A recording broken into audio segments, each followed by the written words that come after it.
Hello everyone, welcome back to the J.JVerse. I'm your host, JJ, and welcome to my WWE Clash at the Castles predictions video. Guys, as you guys know, I'm super excited for this pay-per-view. I think it's going to be probably the best pay-per-view of the weekend. At least it's the way it's seeming right now. As you guys know, if you haven't seen my last video, go check it out. I talk all about what my thoughts are on AEW All Out 2022.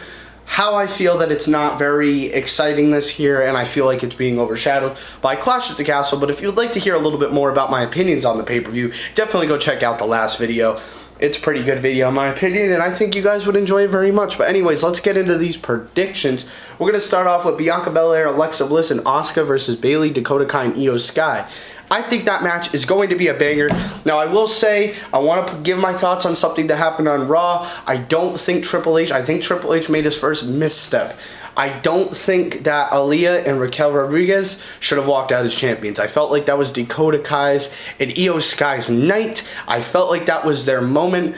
But I have a feeling it's going to end up leading into them getting the championships regardless. And hopefully that Sasha Banks and Naomi, they possibly could return. I have a feeling they could return during this match. Maybe at the end of it. I think that would be very cool. It'd be very nice to see those two talent back in because they're great wrestlers. They're great on the mic and they're just stars. And it's definitely... You felt a hole in the women's division, especially with Sasha Banks and Naomi too. I feel like Naomi has been very underappreciated in the recent years. I feel like she's not looked at as a former women's world champion, and I feel like that's kind of an issue. I feel like there should be some respect on her name. So I do see why people would love to see Naomi eventually go into the bloodline and hopefully get a world title. I think that would be awesome. But anyways, I think that Bianca Belair, Alexa Bliss, and Asuka are walking out with the win. I definitely think that there's going to be some sort of scramble at the end, whether that be the heels taking down Bianca Belair and everybody. I think that they definitely, sorry, don't mind my phone. I think that they definitely might end up having like a little brawl, which could lead to Sasha Banks and Naomi coming out, but we don't know yet. We don't know if it's confirmed on whether they're even actually coming back. I know that they've been placed into a different spot on the WWE website, so it's definitely possible. But let's get back into the predictions. The next match is going to be Edge and Rey Mysterio versus Finn Balor and Damian Priest. I don't know if these matches are actually in order, by the way. I'm just reading them off so that I can remember it clearly for the video, and so I don't end up stumbling on my words about it. But I don't know if they're actually in order, so take that with a grain of salt. But regardless, Edge and Rey Mysterio versus the Judgment Day. I think that match is going to be good. A lot of people are saying Dominic Mysterio is going to turn heel. Honestly, I really don't care. I feel like unless him turning heel is going to change his style and kind of give him, I don't know, a freshness, and I don't know. I feel like unless it's going to make him more entertaining in the ring or make him work better in the ring, I don't think that putting him in the Judgment Day is really going to change anything. I feel like people are still going to be bored with him. And the fact of the matter is people think that Logan Paul is a better wrestler than Dominic Mysterio. That's kind of a problem. I mean, I can't say anything. Wrestling in a ring is hard. There's a lot you have to do. There's a whole psychology to it. So I have so much respect to every wrestler that goes into the ring. I just feel like they need to do something with Dominic Mysterio, and maybe putting him in Judgment Day is right. But I'm not too sure. But it wouldn't be the worst thing. But it would still be like, is this going to help? Like, I feel like there'd be a lot of questions with it. But I feel like overall it wouldn't be the worst thing to do.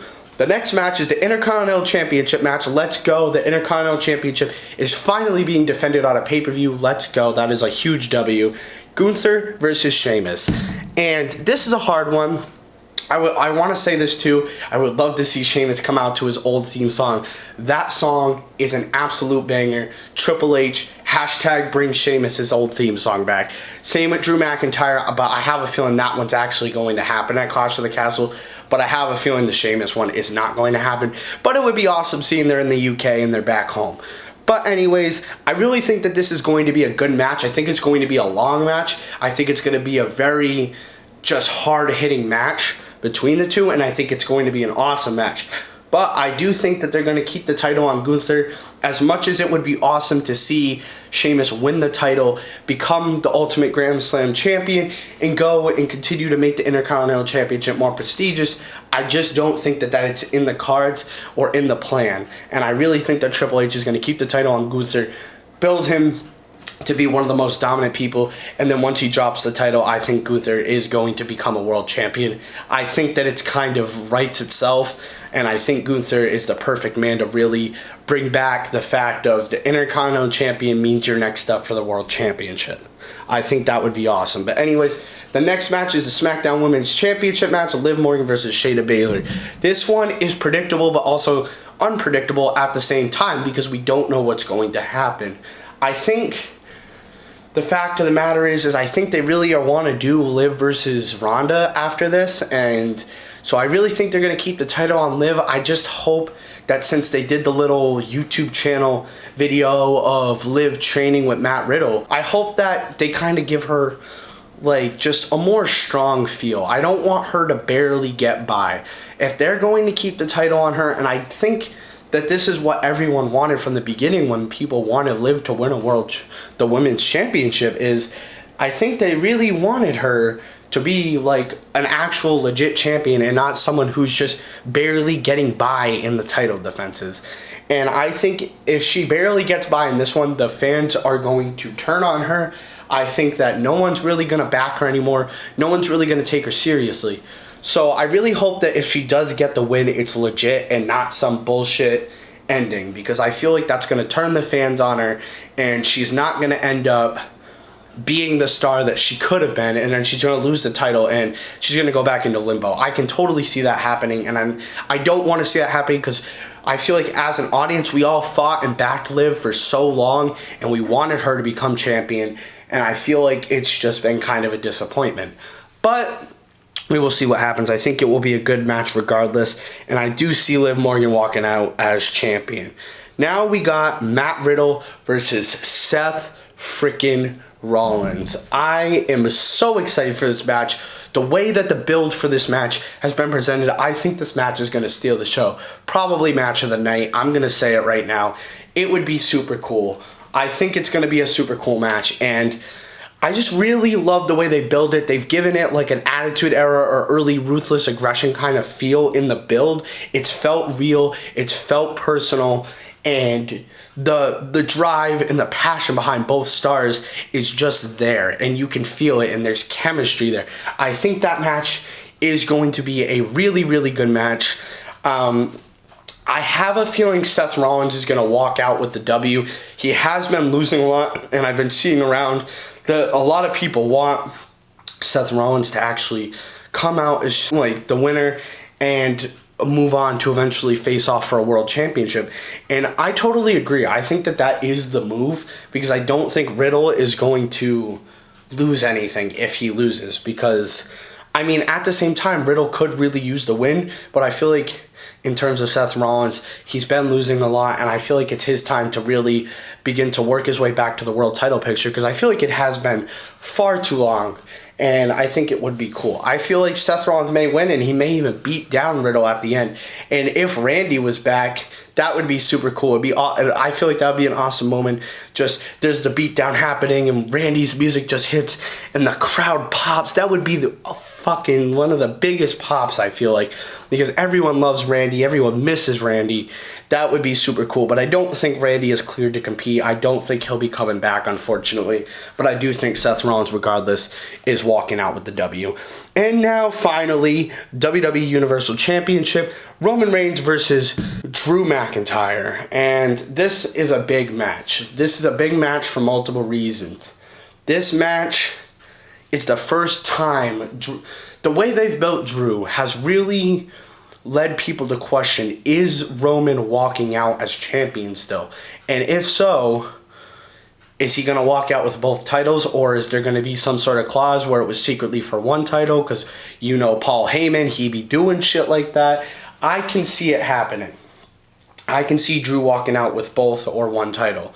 They've built Drew as the former chosen one who had to have this whole redemption arc and come back as a star. And now he is a star and he's ready for the limelight. I think they're going to go with Drew. And I think the reason that I can really support this is because I feel like in any other case, Roman's winning. They've built Drew. And on top of the fact they've built Drew, at least one TV network has been complaining that there has been no world championship. I could easily see, especially because Roman has not held the WWE Championship for 2 years. He has only had the Universal Championship for 2 years. I can see Paul Heyman making a clause, oh, it was only for the WWE Championship, so you only have one title. I can see that happening because I feel like they don't want to get rid of all the titles off of Roman, but I feel like in the case of they need a world champion, they need someone representing the company, they need someone representing the show who is going to be there on a week-to-week basis, wrestling regularly and defending the title. I think that that's what they want, and so that's why I really think that Drew has a shot. But at the same time, this is your tribal chief. This is the head of the table. This is Roman Reigns. He's the world champion. He's been the world champion, and there has really not been a world without him being a world champion since WrestleMania when the titles got unified. So I don't know, but I'm going to go with Drew. I don't know. I'm really unsure because this match is very unpredictable, and that's not very often you hear people say a WWE match is unpredictable. But I think this match is unpredictable. I think Drew's coming out as champion, though. So I would love to see it, but let me know. Conversate with me in the comments. What do you guys think of Clash of the Castle? What do you think of the card? Who do you think is walking out as undisputed Universal Champion? Let me know in the comments below. I'd love to talk about it. And yeah, the next video I'm probably going to film is probably going to be the WWE Clash at the Castle review. So definitely be on the lookout for that. Turn on post notifications if you haven't already. Follow me on Twitter and Instagram, by the way. I haven't plugged those in the last videos, but I have those, and I've actually been posting on there before I even started this channel, but I still post on there on some of my opinions, and you can kind of almost get them in real time before the videos come out. So if you'd love to check it out, also you can get updates on when videos are going to drop. But if you like the video, please drop a like. I appreciate you all checking it out, and let's hope that Clash at the Castle and All Out are great shows, and let's just enjoy some wrestling this weekend. Have a good weekend, everyone, and have a good day. It's been your host, JJ, and I'm out.